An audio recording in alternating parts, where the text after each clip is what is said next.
has performed in opera and musical theater productions across Chicagoland. She now teaches private voice lessons and is the author of the New York Times bestselling The Testing, as well as 2 mystery series, the Rebecca Robbins Mysteries and the Glee Club Mysteries. Her YA books have appeared on the Indie Next list on the YALSA Top 10 Books for 2014, as well as the YALSA Quick Picks for reluctant readers. And her latest YA thriller, Need, teenagers at Wisconsin's Nottawa High School are drawn deeper into a social networking site that promises to grant their every need, regardless of the consequences. Peter Kujawinski is an author and diplomat currently serving as U.S. Consul General for Alberta, Saskatchewan, and the Northwest Territories. He co-wrote the Dormia series with Jake Halpern and has also written for the New York Times. Nightfall, also co-authored with Halpern, tells the story of a group of teens who are focused to leave their island home in preparation for a sunset that only occurs every 28 years. Just as the ships are about to sail, a teenage boy goes missing. A pair of teenage twins, Maureen and Kana, are the only ones who know the truth about where he's gone, and the only way to rescue him is by doing it themselves. But night is falling. The island is changing. Kirkus Reviews writes, the teens' desperate journey to find their way off the island will keep readers turning pages. Becca Fitzpatrick's Hush saga, including Hush, Hush, Crescendo, Silence, and Final, are debuted as New York Times bestsellers. It's my job. Her first romantic thriller was Black Ice. Her most recent is Dangerous Lies. As the key witness in a murder trial, Stella is under witness protection, living a life she doesn't want. No one can know who she really is, not even Chet Falconer, her hot, enigmatic neighbor. But against her better judgment, Stella finds herself falling under Chet's spell. A storm is brewing. Is Stella really safe in Thunder Basin? And will Chet be her salvation or her downfall?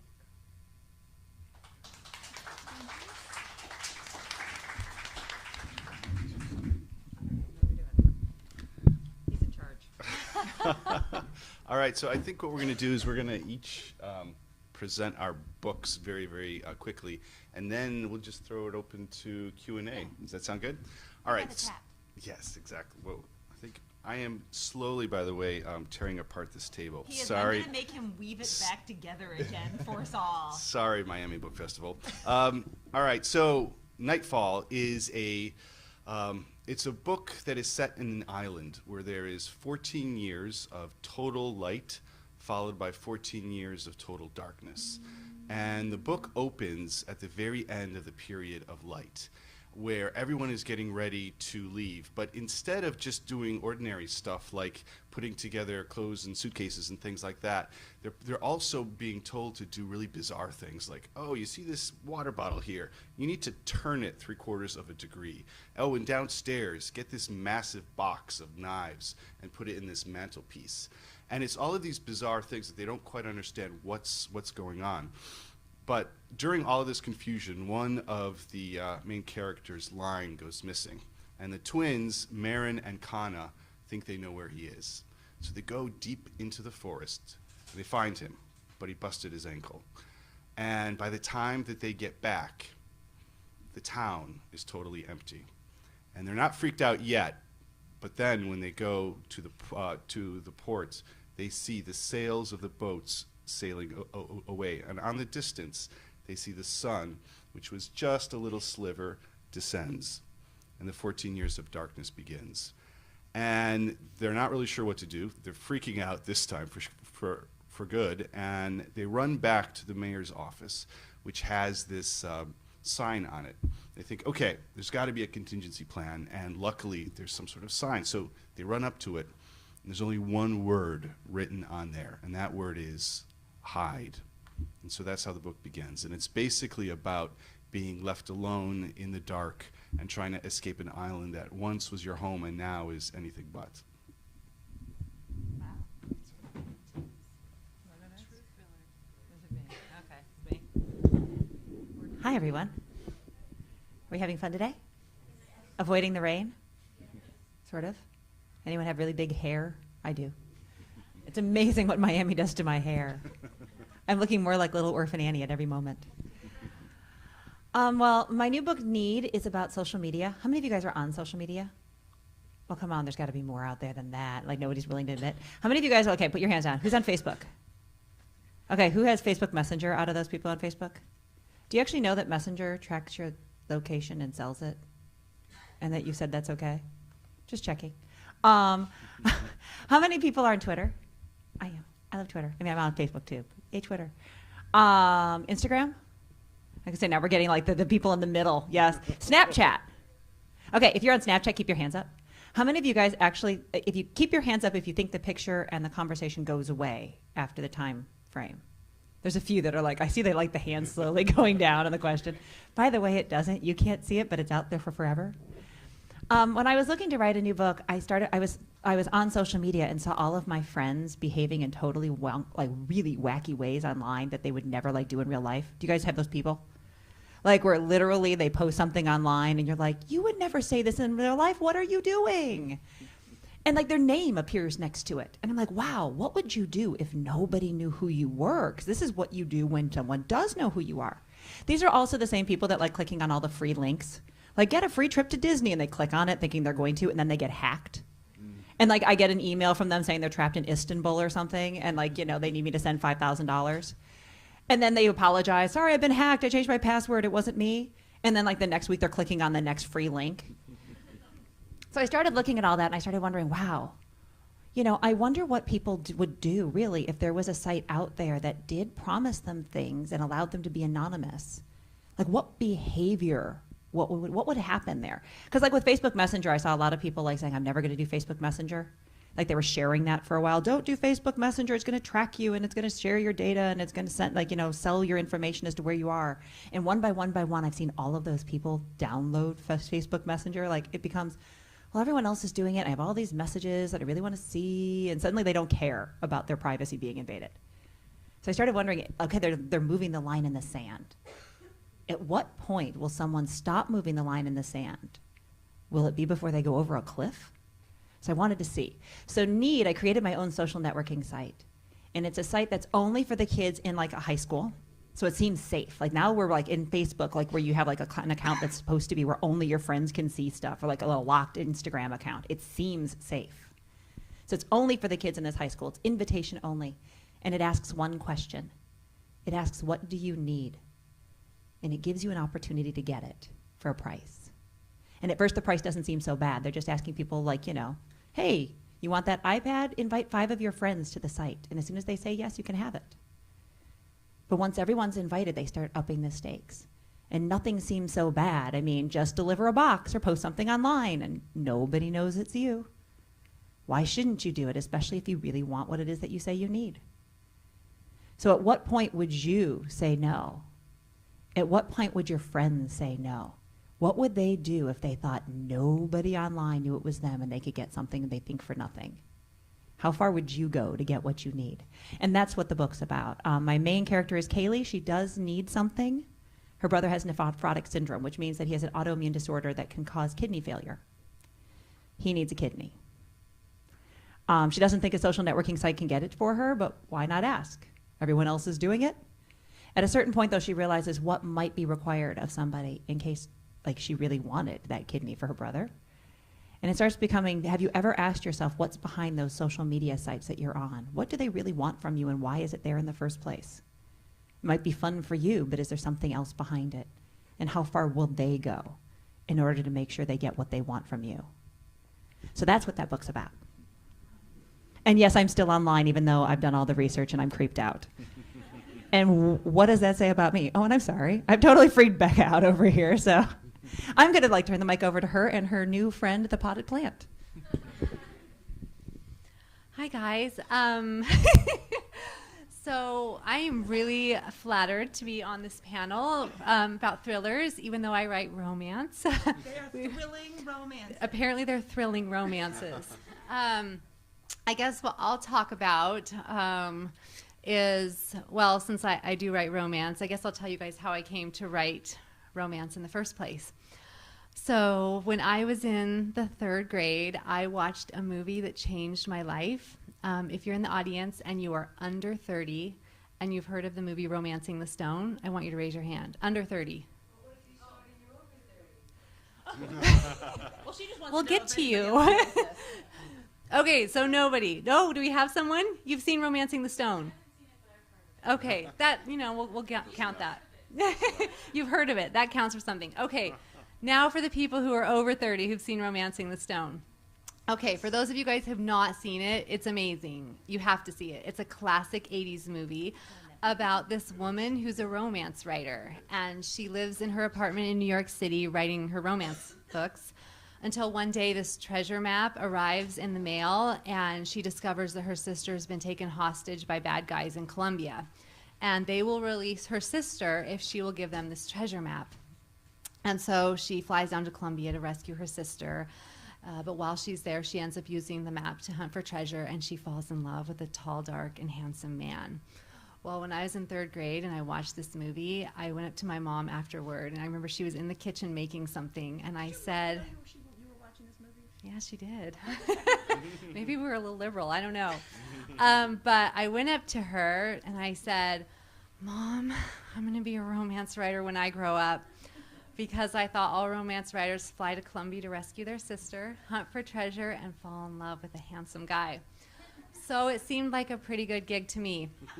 I forgot about wanting to be this childhood dream of wanting to be a writer by the time I was in college. When I was in college, I wanted to be a spy. You laugh. Or does it still work? I applied to the CIA twice, but they never called. So apparently, like you guys, like some of you guys, they don't think I would have made a great spy, but I am telling you guys, I would have rocked that job. So if they're listening, and they probably are, I just want them to know your loss. I'm not bitter. I didn't think about writing again until my 24th birthday, and that was when my husband surprised me by enrolling me in a writing class as my birthday present. And I was super upset about this because I had specifically asked him to enroll me in Japanese cooking lessons. But he had known me for years, and he'd watched how every night I sat down and I wrote in my journal. I wrote about the things that happened to me and the way I felt about them. And so he thought this writing class would be the perfect fit for me. And I can't tell you guys how nervous I was to be in that class, because everyone else had graduated with degrees in English or literature, and they'd all been writing for years, and they all had a story to tell. And I graduated college with a degree in health, and I didn't feel like I had a story to tell until one week when our teacher gave us an assignment, and he said, I want you to write a scene showing humiliation, show a character experiencing humiliation. And for whatever reason, I was immediately struck by the memory of something that happened to me when I was in high school. So I was 16 as a sophomore, and I was in biology, and I think we were studying human reproduction. I don't remember. What I do remember is that my teacher called on me in front of the rest of my class and said, Becca, why don't you tell the class the characteristics you would want in a mate? Well, this was high school, so everyone started laughing, and my face turned bright red, and I sat next to this really cute boy, and he was poking me in the side. Come on, Becca, tell us what you want in a man. It was mortifying. Well, in this writing class, I started writing a very similar scene about a girl who's 16. She's in biology. Her teacher asks her the same completely inappropriate question. And I finished writing the scene, and I went on and I wrote 1 chapter, 2 chapters, 3 chapters. And when I had 3 chapters, I thought, oh my goodness, this story's amazing. Everyone's going to want to read it. I better send it to New York right now. So I sent these 3 chapters off to New York to get published, not realizing that you need to have an entire book written when you want to get it published. And so anyway, I sent it off, and right away I got my first rejection letter. But I didn't let that dampen my mood. I was really excited. So I kept writing. I finished the book, and I sent it back to New York, and I got more rejections. And I edited it, and I sent it back out. And this little dance went on for 5 years. And same book, working on the same book. And during that 5 years, I received just shy of 100 rejection letters for Hush Hush. But finally, after 5 years, the woman who's my agent today emailed me and said, I think I see something special in this story. I think I can publish it or get it published. And she did. She sent it to some publishers, and Simon & Schuster bought the book.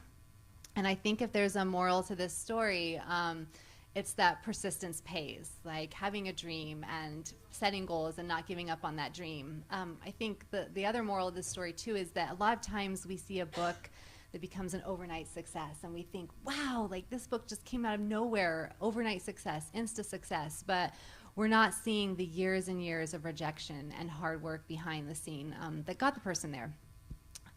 So that's my background on how I came to write these books, these romance novels that are thrilling, thrilling romances.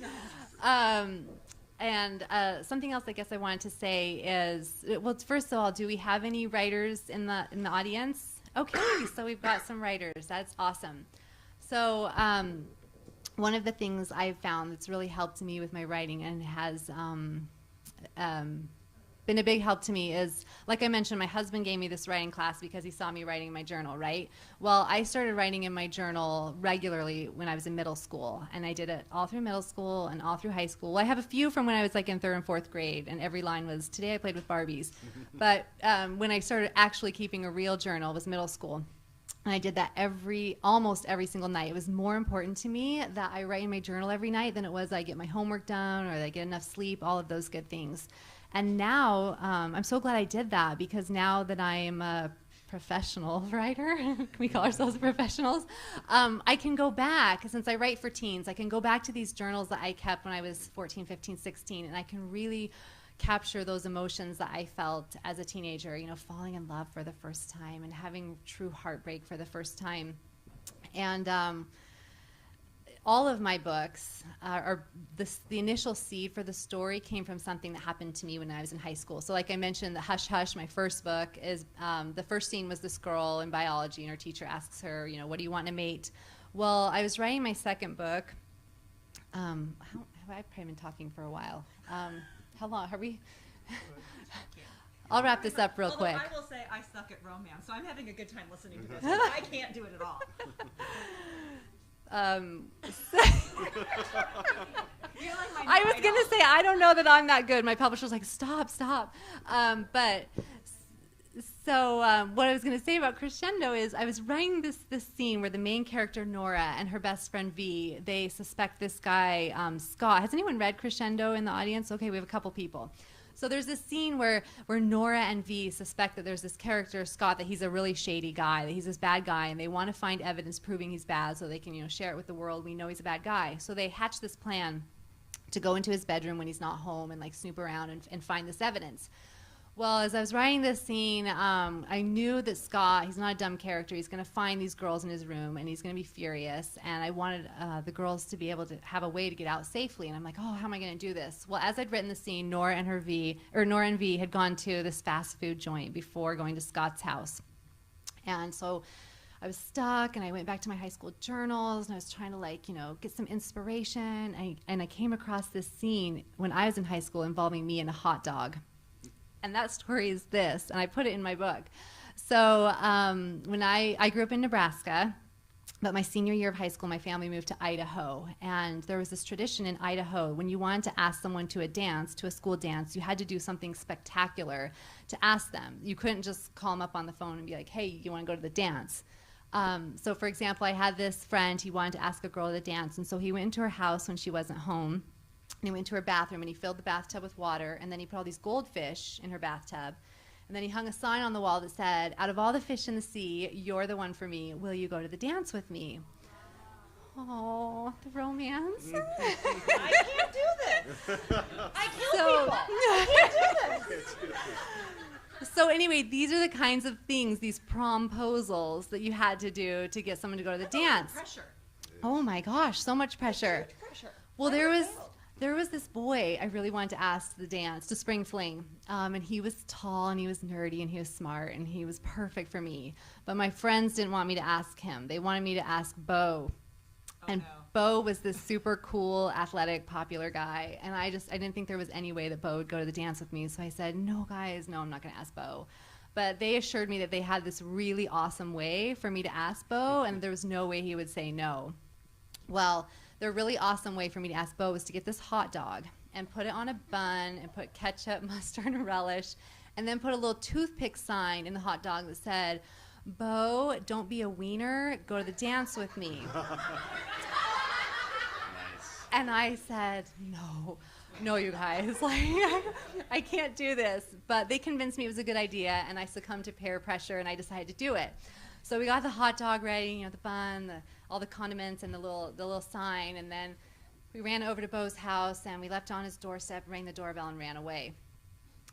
Well, anyway, so I'm writing Crescendo, right? And Nora and V are in Scott's bedroom, and they're snooping around, and he comes home, and he storms down the hall, and he slams open his bedroom door, and there are these two girls snooping in his bedroom. What are they doing there? Well, there's a dance coming up at school, and Nora holds out this hot dog she's got and says, Scott, don't be a wiener. Go to the dance with me. So if you've read Crescendo, as a few of you have, you now know where I got the idea for that story. And so going back to the journal writing, for those of you who are writers, like to me, it's my #1 recommended thing is to keep a journal and writing it faithfully, because you never know when something that's happening to you now will inspire a story later on. And we all think, oh, my life's so boring, nothing exciting ever happens. But the truth is all kinds of embarrassing and exciting and humiliating things are happening all the time. Yeah. Oh. So Bo did go to the dance with me. He like the worst dance ever. Oh my gosh, you guys. He didn't want to go with me, but his mom, Barbie, and that was really her name, Barbie made Bo go to the dance with Becca. Barbie and Bo. And it was the worst night of my life. Bo just stood there with his arms folded over his chest, glaring down at me the whole time. So for you girls who are in high school and, still going to the dances and doing that thing, just take my advice. Just trust me. Ask the guy, the sweet, smart guy you want to go with, not the cool, popular guy who's going to be a jerk. I've lost my train of thought. Anyway, that's me. Those are my books. Dangerous Lies is my most recent book, and yes, it involves a girl in the witness protection program. But yeah, thrilling. I'm sorry, I'm gonna throw that out there as much as possible. So yeah, all of my books based on little experiences that happened to me in high school. I have gotten over high school, by the way. Okay, for those who have written in journals, how many of you guys like do you guys have English language journals that you guys have had to write in?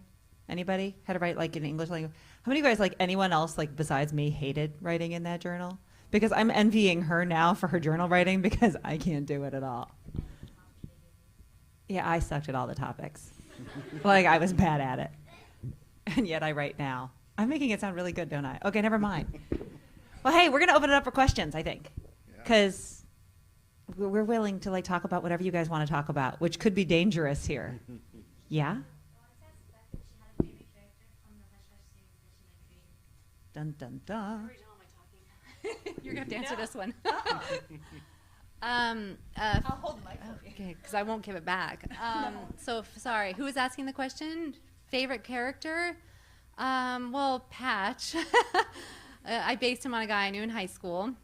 Did your husband ever get bothered by this? No, so my husband. Sorry, I'm like not interviewing her. Oh, thanks. You didn't go to the dance with? No, I never dated Patch. So Patch was that guy in high school, like the dark, edgy, mysterious guy. You pass him in the hall and he looks at you and you don't know what he's thinking. So I was a really good girl in high school, in case anybody's like shocked by that. And I dated really good guys. But I always kind of wondered, what would it be like to date that really dark, mysterious boy? And I think books are a great place. It's a very safe place to explore those fantasies, those feelings. So, yeah. Cool. I still think her husband is going to be like totally jealous still. I'm still waiting for this. Okay, so my husband, there's a line, has anyone read Outlander, Diana Gabaldon? Yes, okay, so there's a line at the beginning where she's like, thank you to my husband who is the raw material. And my husband loves that line. He always says that to me. Just remember, I'm the raw material. Yeah? Yeah. Sure.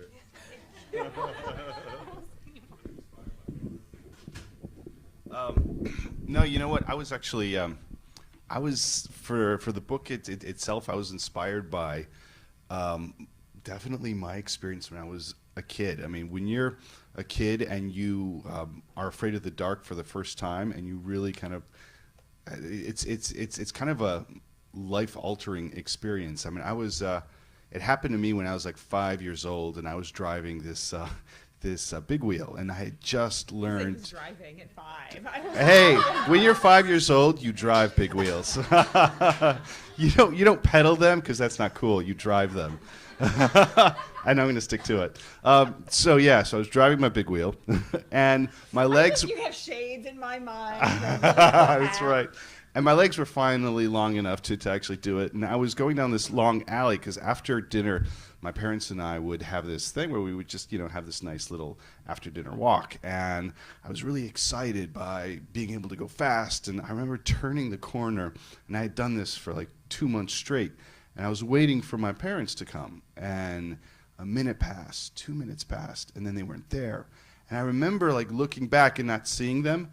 And at that moment, this kind of like incredibly happy, carefree experience that was hanging out afterwards, after dinner, became like that. In a split second, it became terrifying.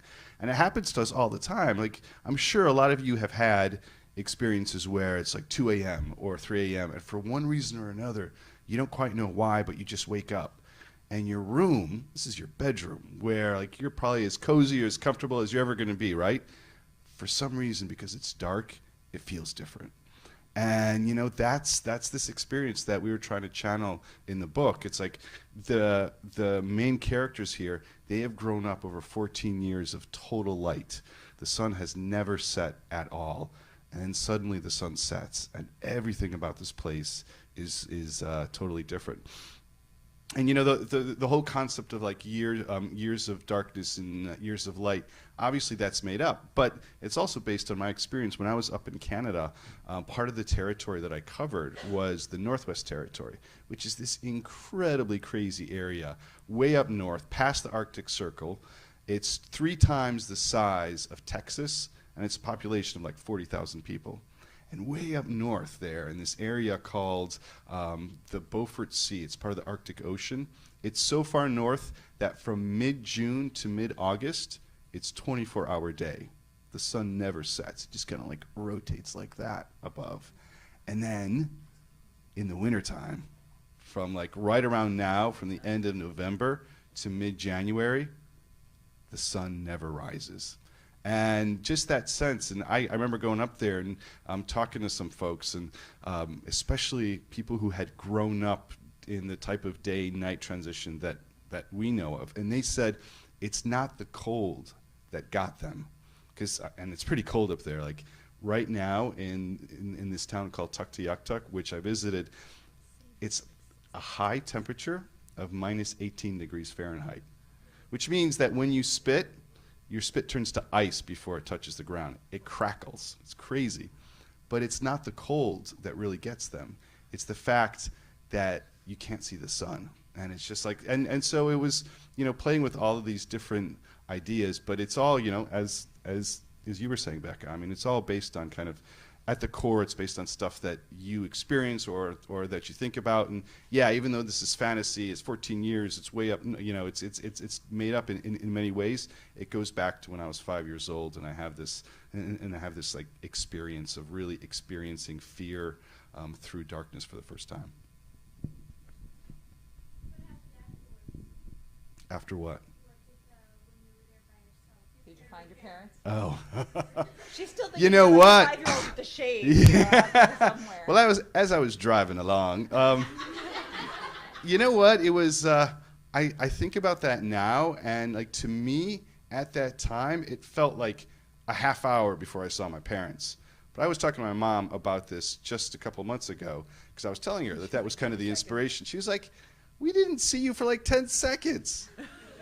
But that's the other really interesting and kind of captivating thing about the dark. I mean, maybe some of you will say that you're not afraid of the dark. We're all afraid of the dark. And the reason we're all afraid of the dark is because it's a self-preservation mechanism that's been built up over thousands and thousands of years.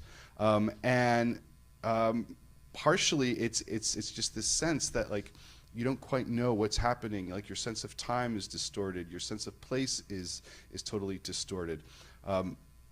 It used to be 100 years ago that when you committed a crime at night, like say it's a certain type of crime, it would be a felony, punishable by death. If it happened during the day, it was a misdemeanor. It was a slap on the wrist. And, 10,000, 15,000 years ago, those people that were out walking around that got eaten by saber-toothed tigers, they're not around anymore. And all of those we're all descended from people that knew what they should do, and that is stay inside at night. And that's why we have this kind of fear. And yeah, so it's weird how the night totally distorts your sense of kind of where you are and what you're doing and how long these things last. So I'm sure it was just 10 seconds, but man, it felt much, much longer than that. So anyway, other questions?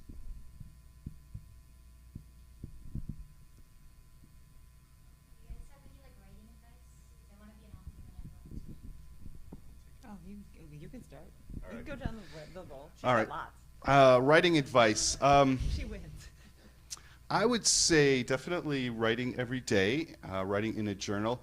The new piece that I would add is there are going to be times where you're going to doubt yourself, and in fact, it happens early on. It happens in the middle of your career. It probably happens to Stephen King and people who have been publishing their entire lives. And you just have to internalize that that's part of what this is all about. And as long as, at least for me, what has helped is that I don't think of this as some sort of divinely inspired thing. I think of it as a job. I go to work. When I was the diplomat for 18 years, I didn't wake up one day and say, you know what? I think being a diplomat is way too difficult today, so I'm just going to take the day off. Mostly, people work at jobs where you don't get to do that. And so I like to think of my writing as the same thing. I don't get to take a day off. This is my job. And the more that I think of it in those types of real, practical terms, the more I feel like I'm on solid ground. Yeah, I write every day. Writing's you need practice. It's like playing an instrument. It's like playing a sport. I mean, you need. We'll get that one. Yeah, no, I mean, I really do believe you need to practice every day because you get better at it. It took me 5 manuscripts before I got published. I mean, and boy, I needed practice. Nobody should read that first book. Worst book ever written. Like, oh no, I'm so serious. Like, I dare you to try to write a book as bad as I did. You cannot do it. Like, nobody can. That bad, long, boring, bad. I wanted to make people cry with that book. I think there's supposed to be a romance in that book. Yeah, the only thing that would have made anyone cry was all the hours of their life that got sucked away. No, but I mean, write every day, practice. I really firmly believe in finishing what you start. He talked about writing being work, and it is. To me, there's a book has a beginning, a middle, and an end. And most people think of those in thirds: beginning, middle, end, like 3 parts of a book. Oh no, they're not thirds. The beginning is when you have the brand new shiny idea, and it's exciting, and it's fun, and you feel inspired. It's like the inspiration that everyone talks about. And you sit down and you write it, and it's awesome, and it lasts for about 30 pages. And then the ending's about 30 pages when you finally can see the light at the end of the tunnel and it's coming closer to the end. The middle, like the 260 pages in between, is the black hole of death. It's where you think you are the world's worst writer ever, that nobody will ever want to read this book, that this is going nowhere. It doesn't matter how many books you've written at this point. Like, it's the black hole of death gets worse as you go along. I'm making this sound like super fun, aren't I? But you really, it's the time where it's so much work that you have to sit down every day and face the doubt and face the blank page and worry that this is the worst thing ever written.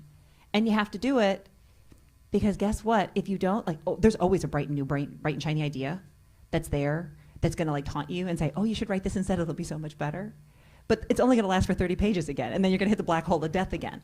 But there's a lot of authors that cave in, and they go back to the new idea and the better idea, and oh, this one's even better, and it doesn't feel like work. And every time you do that, you teach yourself you cannot finish what you start. You cannot make it through the black hole of death.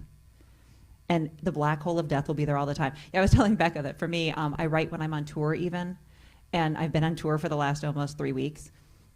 And I have to write every day because to me, writing is like pushing a boulder uphill.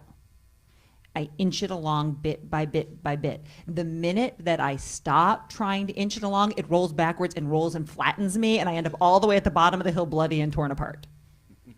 Yeah. I really make it sound fun.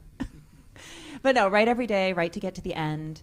And then remind yourself when every time someone tells you no. How many of you guys have read a book or seen a movie that everybody else loves and you cannot figure out what they watched? Like you're like, oh my God, it was the worst thing ever. You hated it and everybody else in the universe loved it, yes?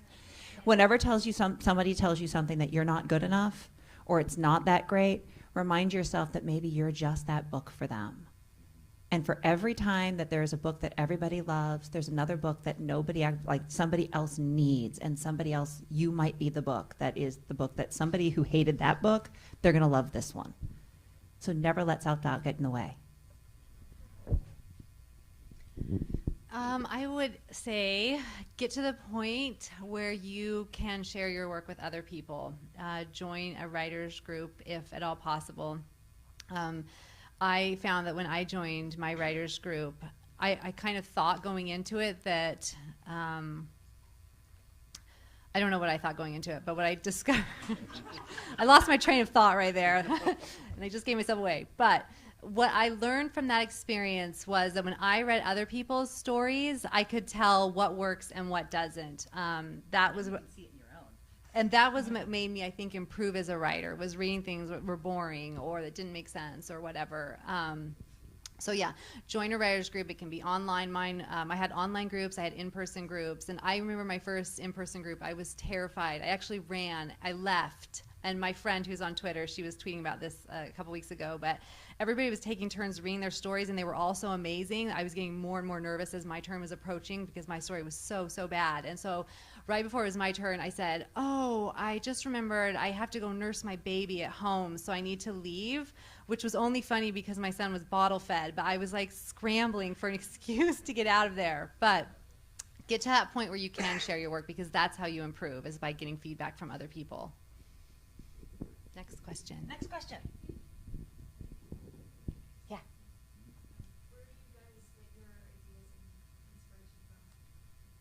Where do we get ideas? Everywhere. Actually, like, inspiration and ideas are like the easiest part for me. It's the rest that's a problem. When I wrote the testing trilogy, I actually teach voice lessons. I work with a lot of kids going through the college admittance process, which can be fun, especially when you're working with theater kids. Do we have any theater people in the crowd at all? Yay, it's my people.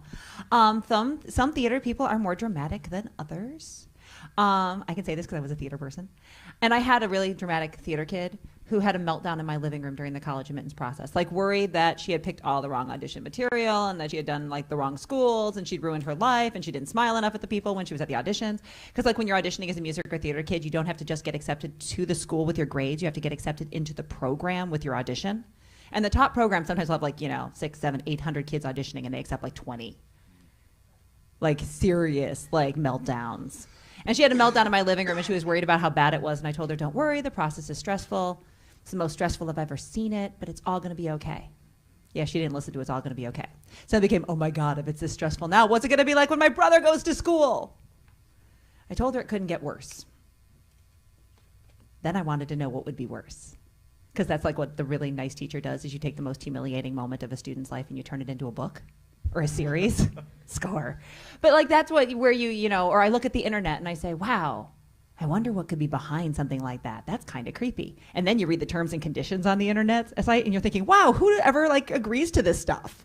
And then you realize you did. And like all your friends are doing it. It's really easy. You look at it and go, well, what if the site were worse? What if getting into college was worse? And what if is my favorite place to find inspiration? Like you can look at anything and go, ooh, what if? He's actually an alien from outer space. I think you might be. This whole dark thing, I'm thinking like outer space. It's dark out there. I'm totally there. She's a spy. I am surrounded by people here. Like, what if I am the only sane one here, which really puts the world in jeopardy? But that's where I find my inspiration, is the what if question. And my students having total panic attacks in my living room because I'm nice that way. That was it. Like She's got... and my journals. And her journals. We got her journals. How about you? You tooling down the road, driving with your sunglasses. Yeah, I would say it's the same thing. I don't have much to add except for the fact that I think sometimes I have this process where I come up with an idea and I really like it, but for whatever reason, it just doesn't go anywhere, and then I just kind of put it down. And so what I have and I just kind of collect, I have these fragments, and sometimes it's not an idea, sometimes it's a description of a person, sometimes it's the way the clouds look at a specific point, and I just put down fragments of just stuff, the stuff of life, you know, and the stuff of my experience with the world. And sometimes it makes it into a book, sometimes it becomes a book, sometimes it is totally forgotten. But I feel like that's kind of what you have to do as a writer. You just have to go out there and live and experience stuff. And it's from all of that and kind of working through all of that that you get all the ideas.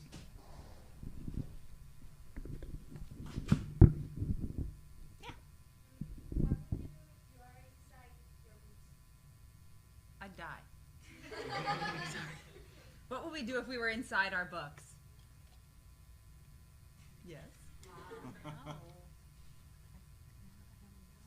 a good question.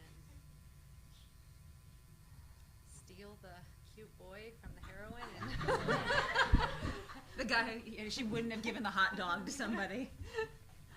I think I definitely would have made my books a little bit less thrillerish. I'd make them really, really boring, and there'd be a lot of good food in it.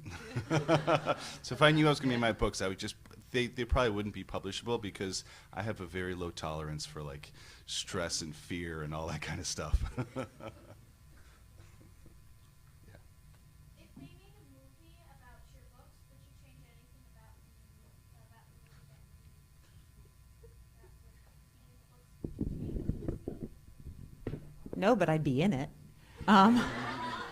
It's the only thing I'm trained to do. My degree's in music theater and opera. So I mean, like, literally, I am not trained to be a writer. I want to be in the movie. Can I be in your movie? Sure. Absolutely. See, I'd have to be like, you know, I could be an evil person in your movie. Can I be an evil person? Yeah, thank you. I can make it more thrilling, that thrilling thing. You know, it's funny when it comes to the idea of movies. You know, I've had some things optioned, and everyone, you know, you have no control as an author. Like literally, most of the time, you have no control. You get consult, which means they show you scripts or whatever, and then you get to make suggest changes, and then they say, yeah, no, we like it our own way, and you're like, okay.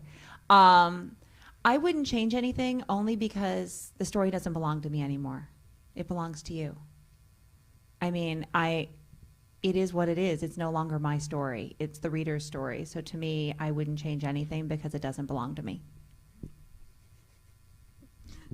oh my gosh, you guys, I would change so many things. I think a lot of writers are this way, but I can't read my books like after they're published. Like I can't. I'm a historian. Yeah. Well, and I think I would see so many things I would want to change and be like, what were you doing?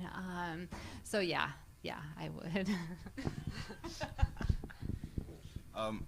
Yeah, I would change some things, but in terms of control, like you know, there's some discussion about Nightfall and movies, but there's also a lot some discussion of TV stuff, and I think TV stuff actually allows you a little bit more control over it, and it also kind of like, especially in, you know, if it's a book where it's a different world and the characters could go in lots of different directions, it kind of gives you the potential of going with those characters as they go in different directions. So I would say I really am fascinated by this resurgence of TV, of really good TV, on all of these new channels and things like that. And so I think I would probably try to have it go in that direction rather than kind of a one-off movie, just because it seems like it gives you more opportunity to play with it, to continue playing with it. So.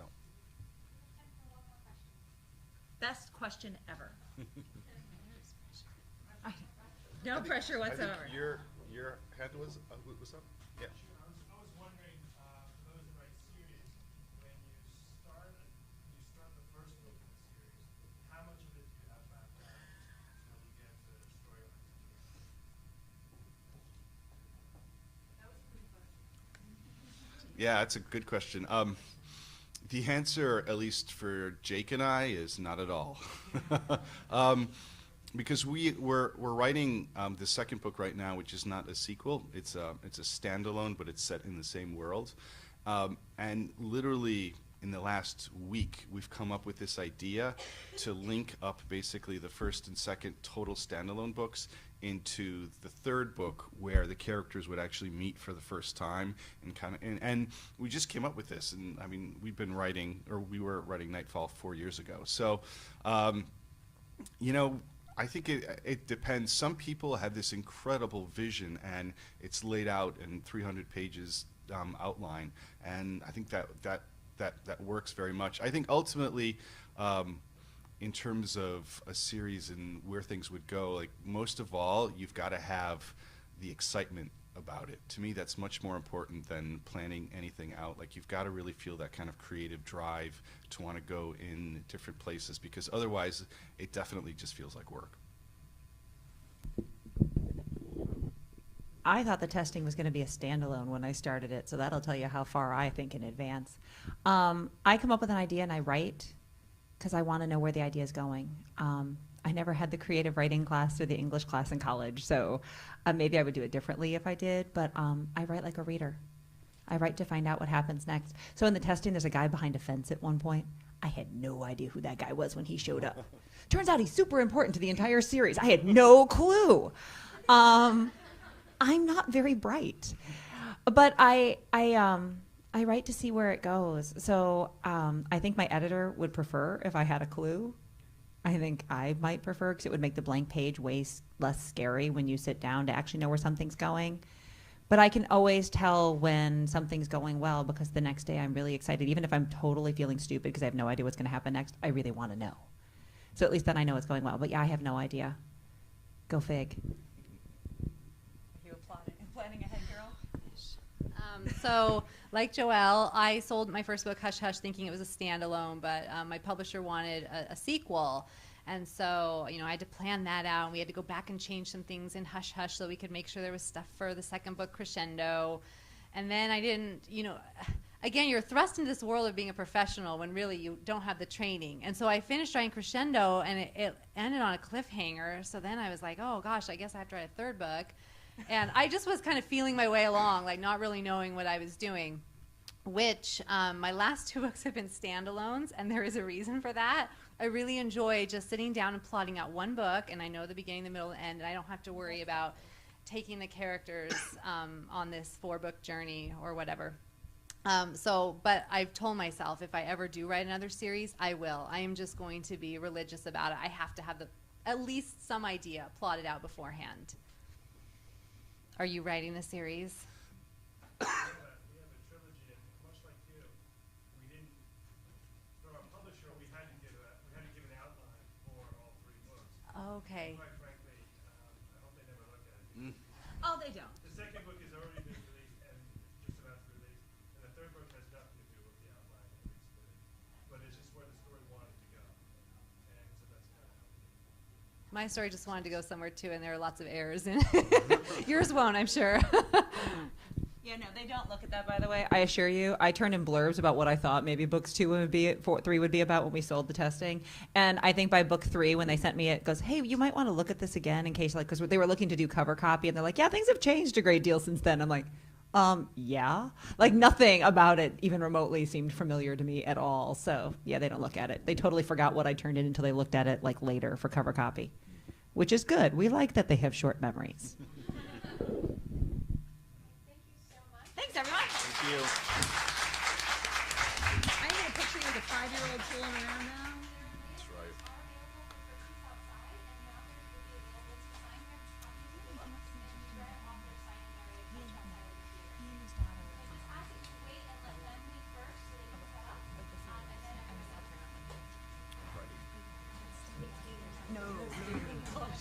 No, that's his daughter. That was fun. But he wrote it with his daughter. Okay, great. But sitting next to him. Yes, thank No, you, that would be Peter. fun. Thank you. I'm really hoping he shows up and sings. Thank you. Follow you.